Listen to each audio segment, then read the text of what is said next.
So to kick things off, I did want to just introduce some of the speakers, since they'll be floating around in the screen here. But we have Clément Renaud, who is an artist, developer, and researcher based out of Lyon, France, but has also spent considerable time in Shenzhen, China. We also have Maria and Nico from disnovation.org, which is a working art collective out of Paris. Dino, we also have, who's an anthropologist, PhD on live streaming in China, in Wuhan. And then also Gabrielle, an anthropologist, digital anthropologist, PhD on memes in China, and now working on machine vision in Norway. And lastly, we have Dennis, who's an artist, maker, author, and tinkerer with electronics, based out of Rotterdam. And so we'll have 3 sections: this introduction and about 40 minutes of a presentation. And then we'll also, the last 15, 20 minutes, we can open up for question and answer. So please keep your microphones on mute until the end. If you have questions, you can feel free to put them in the chat. But Clément, I'll let you kick things off. Okay, yeah. So thank you very much for having us here. Yeah, it's cool. So I think I'm gonna start by I'm gonna present this book we've been working on together. So I think someone has joined us tonight as well. Is Emanuele Protti, who is there. He's an architect. He's in Torino right now.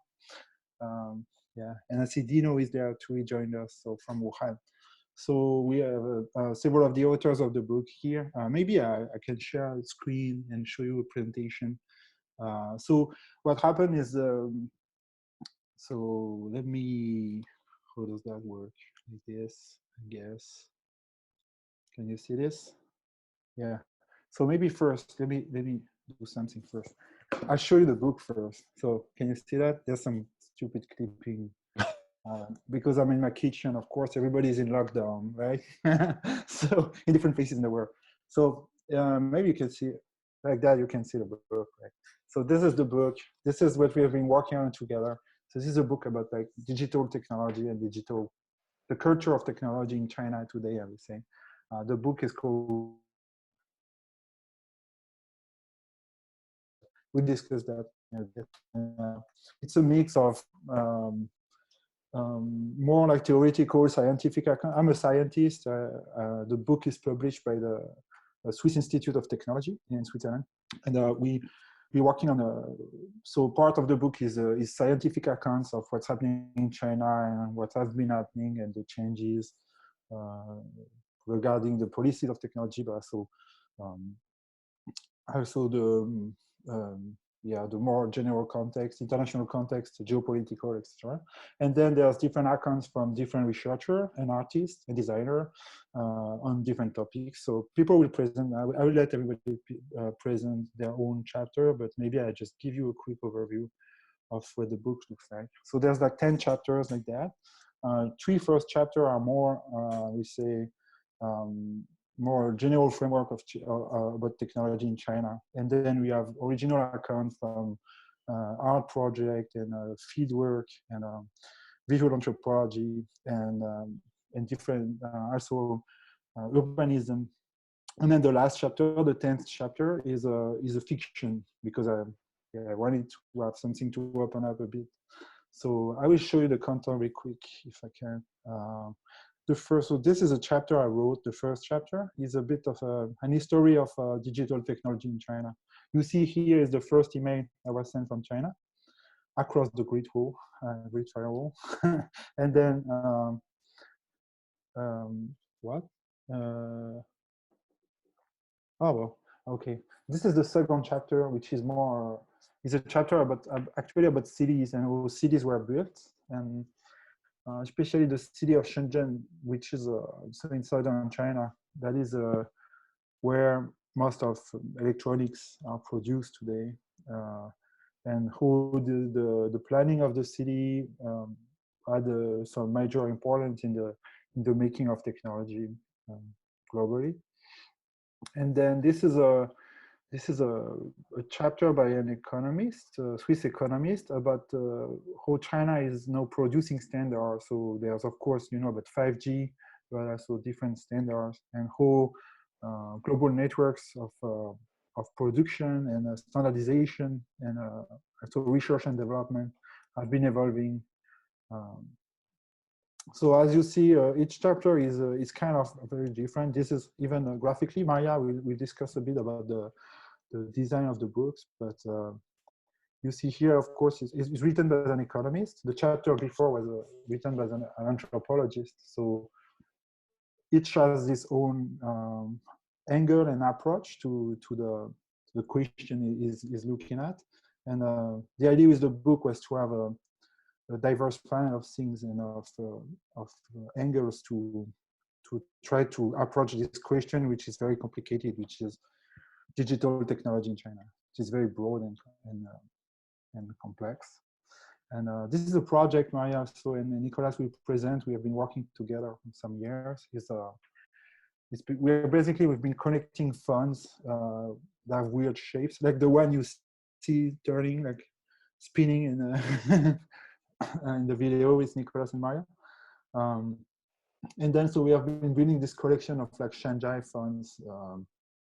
Yeah, they will tell more about it, but like, you know, like all kind of shapes and all kind of also practical use with special features, weird features, many things unheard of in this side of the world. But it's been an interesting project to have this collection of funds, and so this is basically wrap up. I mean, an explanation of the project and how we did it and what we learned from it, and with a few profile of specific funds we like.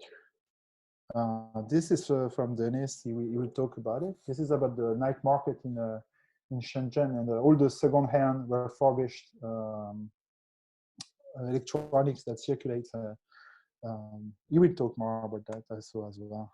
And this is a chapter I wrote with Emanuela and Anaïs, who is not there, and Monique. Monique is she's a PhD student. Also, I work with her. She has this Viva. She's having her Viva tomorrow, so that's why she's not here as well. And it's about maker culture, and we have been doing extensive research for several years with the Swiss Institute of Technology in maker spaces and fab labs in China. So this is a bit of this is an account of what we did. We did lots of workshops as well, several workshops in different maker spaces. Interviews, we did field work. So the chapter is more focused on how we did the study and the methodology, how you can study this complex thing that is first makers and maker spaces, and second, what's happening in China, because everything is changing very fast, and you know all these different kind of spaces that exist also change very fast. So this is a bit of how to study methodological approach. This is the chapter for Gabriele. Talk about it, about the imagery of AI in China, I would say. Yeah, you say more about it. And this is a chapter by Jason Higgleford and David Lee, which is about the Taobao villages. So you have this phenomenon in China that is using the backbone of the infrastructure of e-commerce that exists in China, which is Taobao, or like Amazon. Rural villages have started to develop their own production system, and so they're starting to.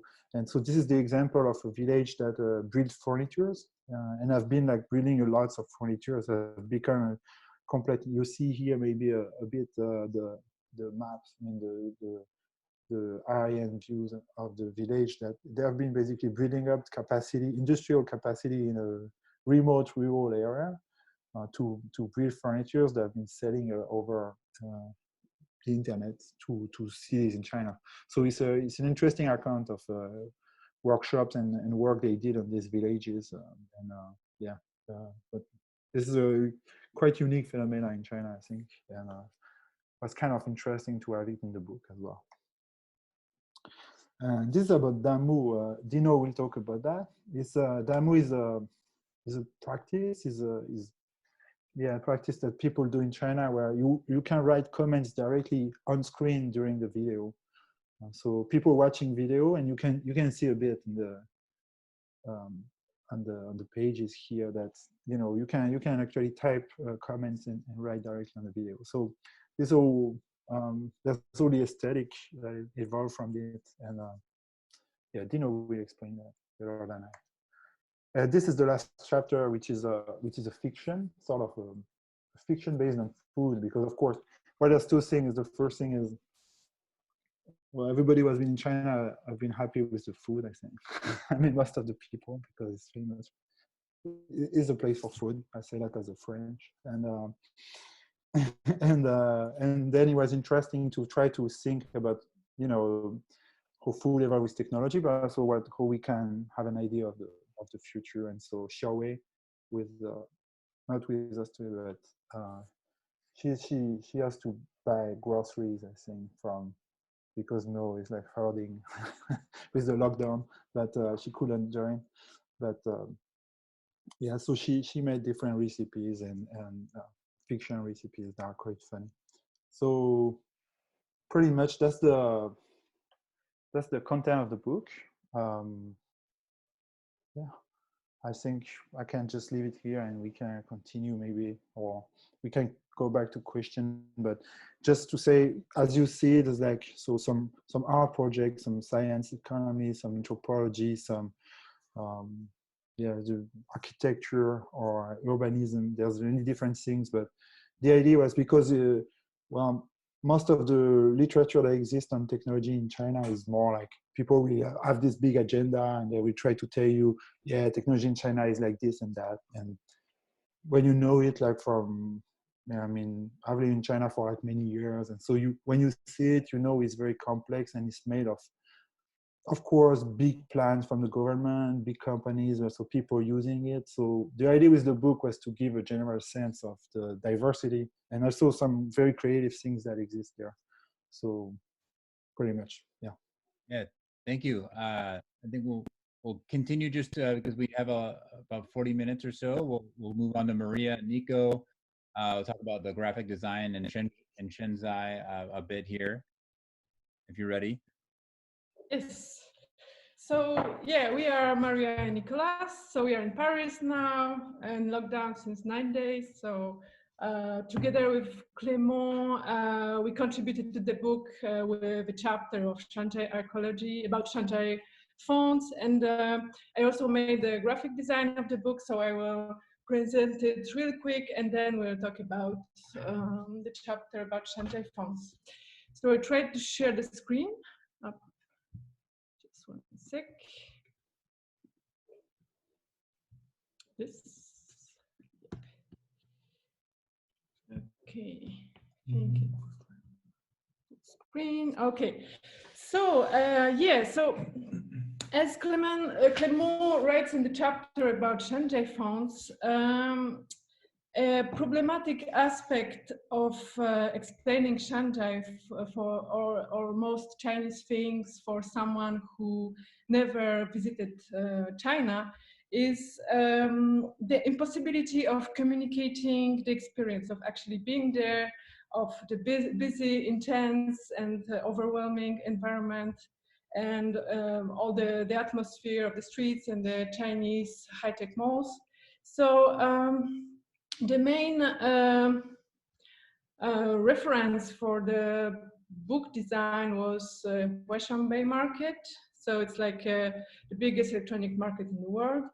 And like all the colors, all the patterns, all the repetitions, stacks of things, typography, and also systematic overlay of two writing systems, Latin and Chinese.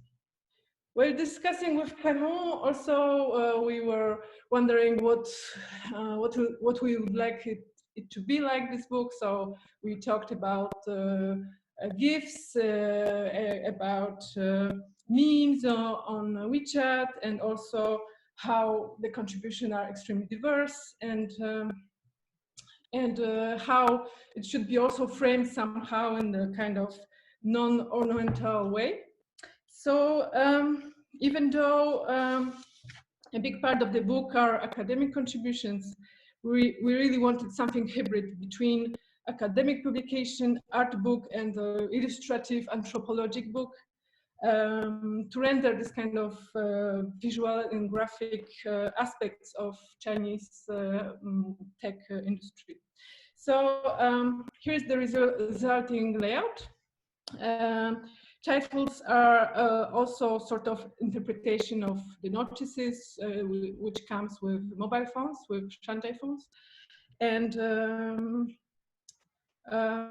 also, Shanzhai is kind of important place you can find the holograms.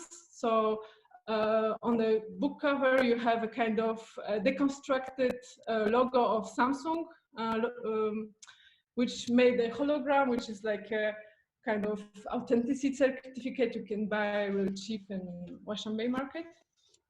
And Shanzhai was also like a key place for the project we contributed with to the book, which is Shanzhai Ecology, which is a collection of 100 hybrid fonts from technological interbreedings made in China. So we were intrigued by the Shanzhai culture, which is a Shanzhai term means first it was related to manufacturing and counterfeit products of famous brand in the 50s. And it became a kind of mix of piracy, DIY, punk, parody, on anti-establishment. Also, it can be seen like sometimes humor applied to manufacturing. So this was kind of intriguing, and also we came across this phone during working on our previous book, the Parrot book, with Clément as well. So this was the first phone we bought to our collection in 2015. So we call it Ghana phone. It was a phone created by Chinese makers for the Ghanaian market. So it's really adapted to this context. And for the power cuts in Ghana. So it's like a huge power bank. You can plug other electronic devices to it, like light bulbs. It can last up to a week. It has several SIM cards, so you can like switch different networks. And so we bought this one, and we wanted to continue. We continue buying hybrid phones. So our protocol was buying mainly hybrid phones, which were connecting several functions like a razor phone, a lighter phone, computer mouse phone, or sound system phone. So like this was the first plan, and then we added like different also like visual aspects, like skeleton phone is quite usual. So we continued buying these items like Amazon, Alibaba, and also in Shanzhai market. And what's interesting, what we find interesting, it's in these phones, it's kind of how it reveals by contrast how standardized are our Western technology, and how it's normalized, and how other ways of fabricating technology always exists beyond this like normalizing industry, and how we can think other possibilities. Yeah, so maybe basically I can add just a few words. In a way, we slowly discovered that those phones are not only revealing a sort of alternative approach to technological innovation, they are also sort of a mirror of our own Western approach to innovation and to standardization of technological projects. So in a way, we're interested both in this kind of archaeological or anthropological approach of collecting those phones as specimens of an alternative approach to technological imaginaries, but also as a way to enrich and challenge more standardized Western imaginaries of technology in a way. And so we started to frame the exhibition of those phones in sort of their natural habitats by recreating usual kiosk as the one you could find in Washanbei or different markets across China, to sort of resituate and contextualize those specimens that were sort of presented out of context in a way. Is there anything else? No, I think we're good. Yeah. So I guess that's pretty much it for our contribution for now. Yeah, great. Thank you. Dino, it'd be great for you to jump in at this point. Can you hear me? Yeah. Okay. I woke up from a bad hangover, but I hope my voice is okay. Yeah, I got up today, no, yesterday, the first time after 66 staying at home for 66 days. I didn't, so it was, it was a, well, experience for me. Yeah, I'll go back to my chapter. I hope you can. I don't know if I'm putting. Wait, I'm on my phone, so I might get clumsy with the PDF stuff.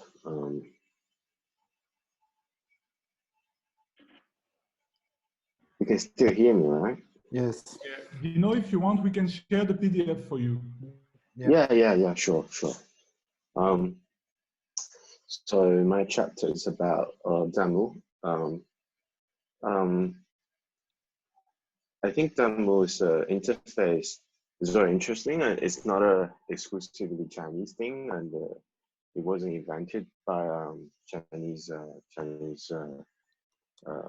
in the first place, but it was invented in Japan. But it sort of become very interesting East Asian video culture. And so what I did with the chapter is that trying to associate the politics, especially the speed politics of Danmaku, to the idea of China speed, like specifically the idea of Shenzhen speed. So, for example, we talk about how they built a building really fast in Shenzhen. The city was built on sort of really fast pace, even compared to even by Chinese standard compared to other cities.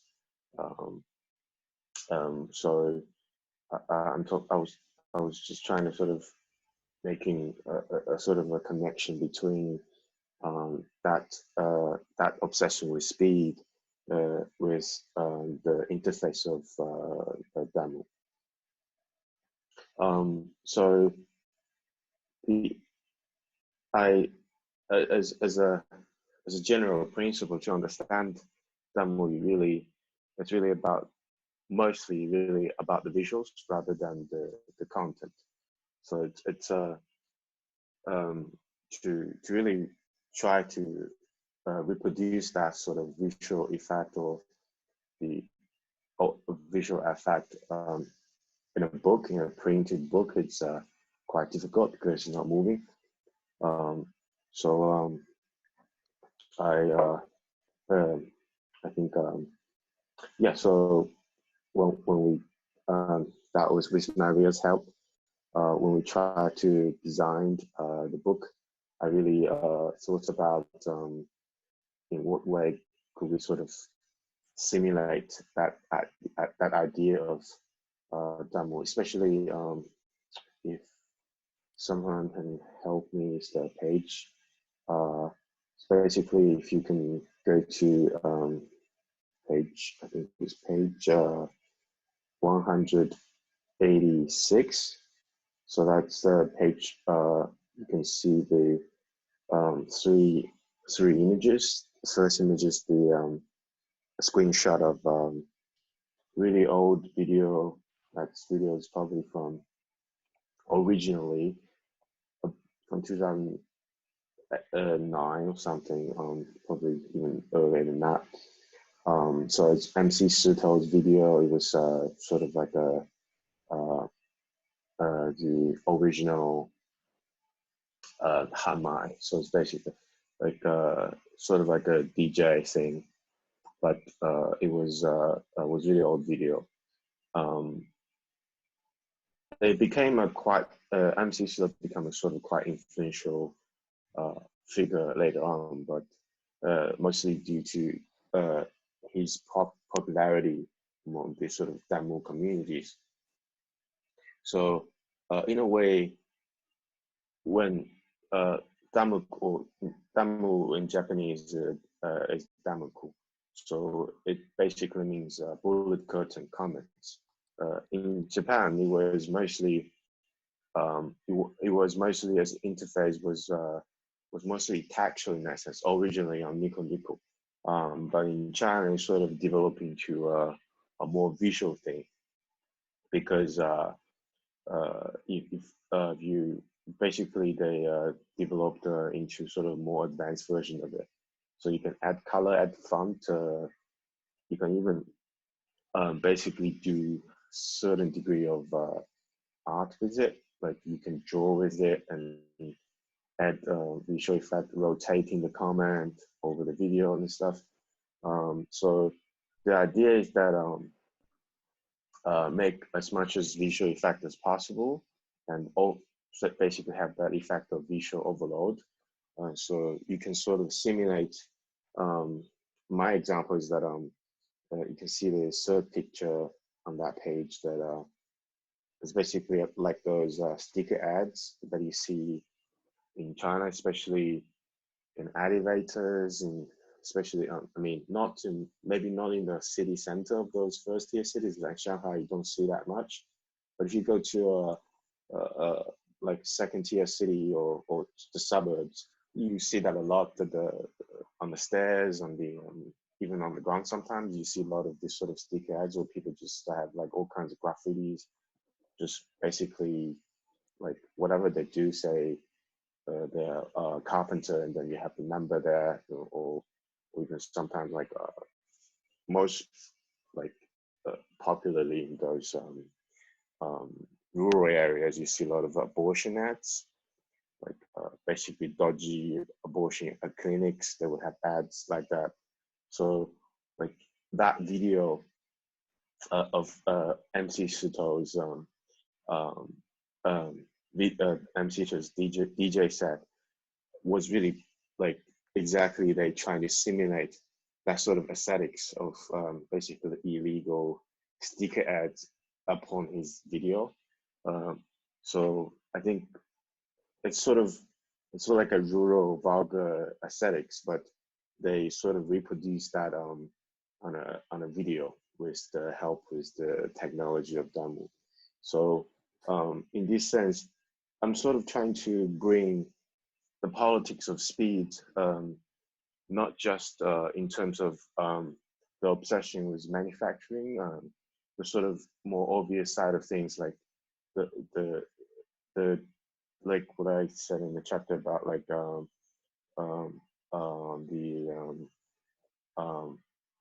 stuff like labor exploitation, huge factories, and later also with the for example the Hong Kong Shenzhen piano, you have the idea of gentrified factory ruins and stuff.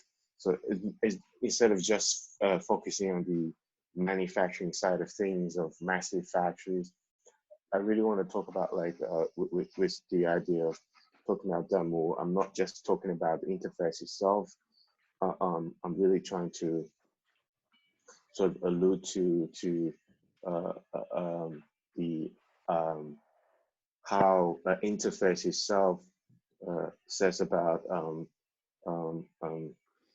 the idea of speed in Chinese culture, especially in a more sort of grassroots online culture, instead of the speed just in terms of sort of in a general sense of the grand narratives of China.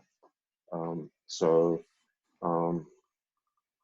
don't know if I have said, I mean, yeah, it's basically the gist of it. I mean, I've given a lot more sort of reference points in the examples in the chapter, but that's sort of the gist what I try to do with the chapter.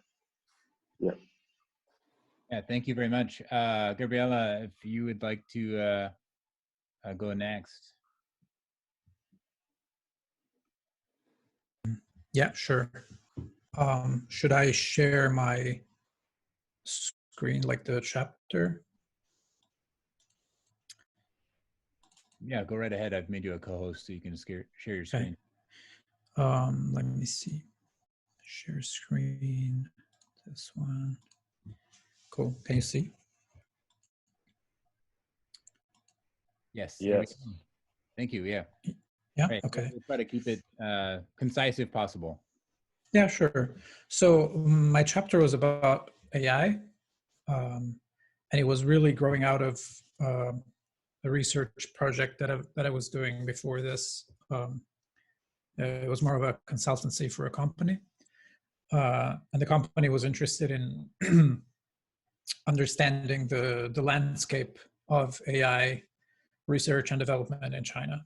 And of course, this has been a very productive area of interest for the past 4 or 5 years. And because China has put a lot of money and a lot of policy into developing AI, local AI industries, and local big tech companies have also invested a lot in developing their own AI systems. So this was a pretty big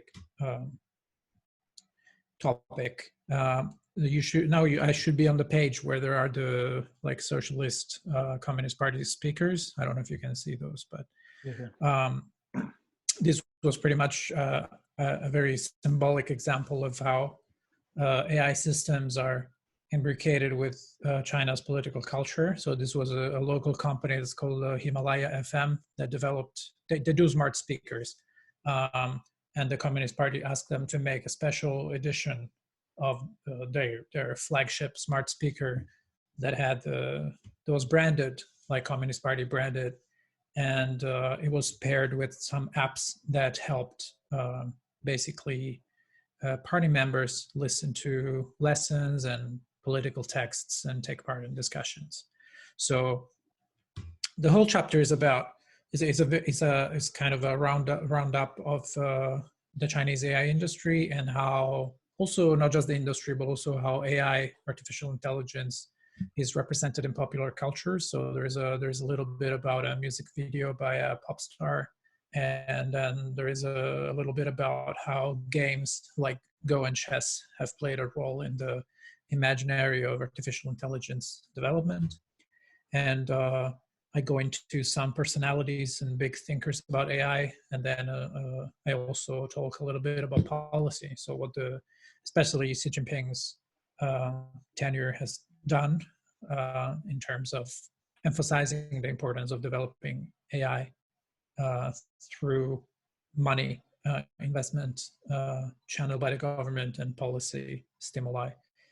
So it's really kind of a distilled version of the research about AI I've been doing, and for this book I've tried to write it in a less technical and more accessible but also interesting way. So in a few pages it should give you an idea of what is the current status of AI in China. That's pretty much it.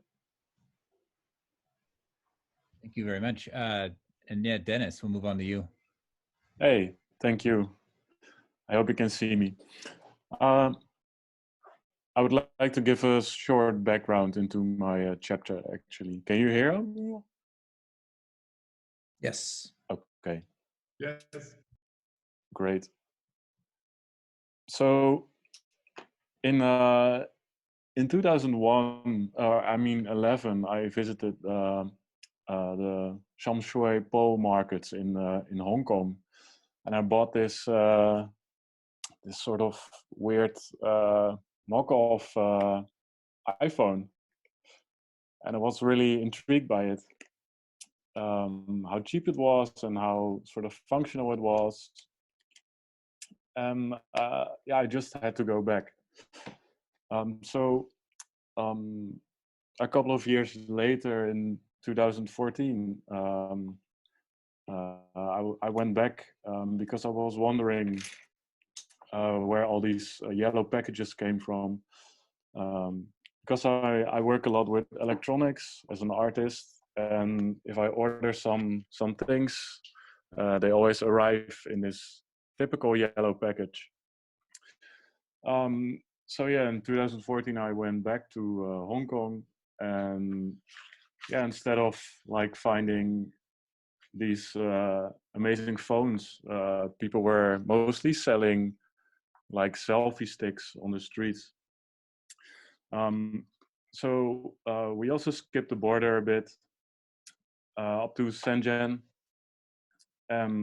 Yeah, I was, as Maria yeah, told before, like totally overwhelmed by just the sheer amount and the types of things you would encounter there. There's just this extreme sort of energy in the air that just takes you along and also drains you like completely if you're not used to it. And I'm still not used to it. So 2 years ago, I did a artist in residence.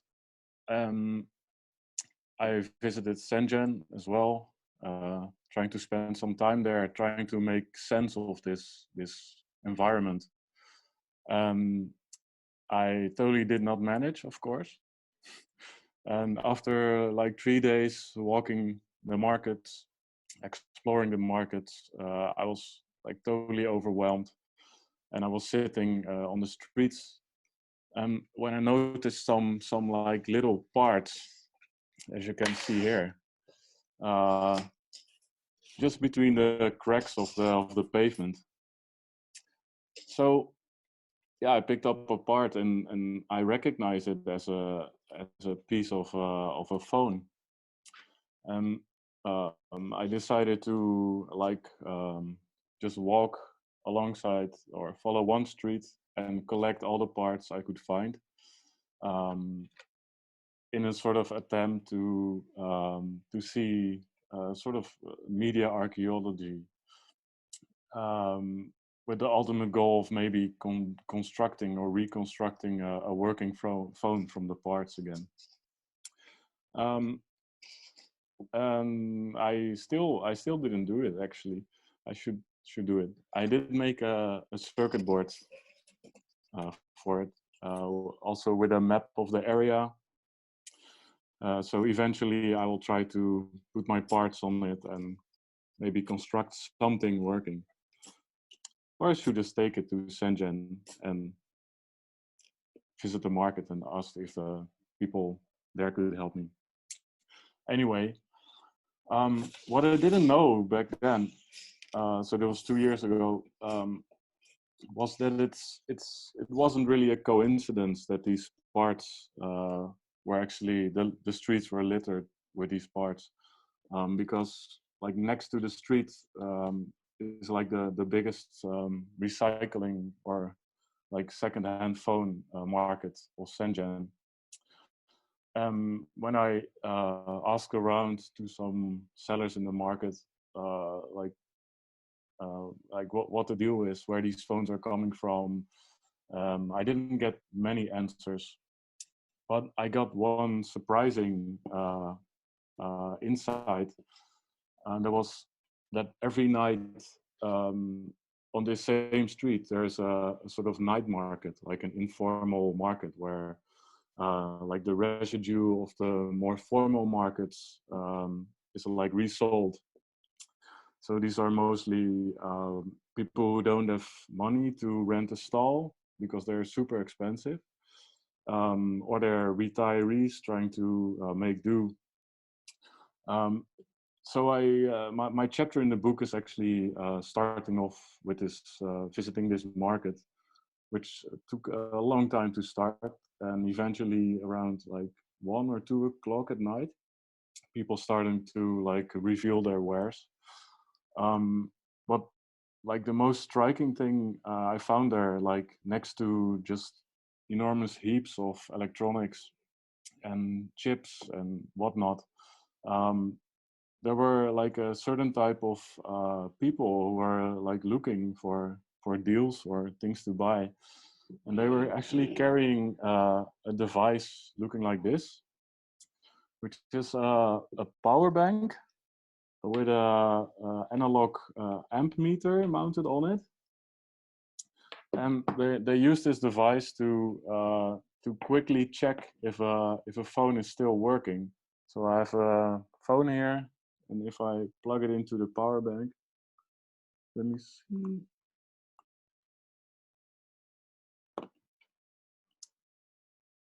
It should, yeah. I don't know if you can see it. It's really small. But the phone is charging, and you can see that the phone is actually drawing a certain current. So yeah, this is like a really quick and dirty tool to check if you have a broken phone, if it's still, or actually determining what kind of state it is. Yeah, I was really interested in this whole area and why this market was there and how these tools came to be. Actually, the chapter is sort of about how this sort of approach of creating these sort of specific tools, which is like a bricolage of consumer electronics, is like embodying the sort of development as Shenzhen as a whole, as a sort of bricolage of like top-down policies, but also people just making do and doing their business and being creative. So yeah, that's what my chapter is about. Thank you. So Thank at this you. time, we'll move to some Q&A.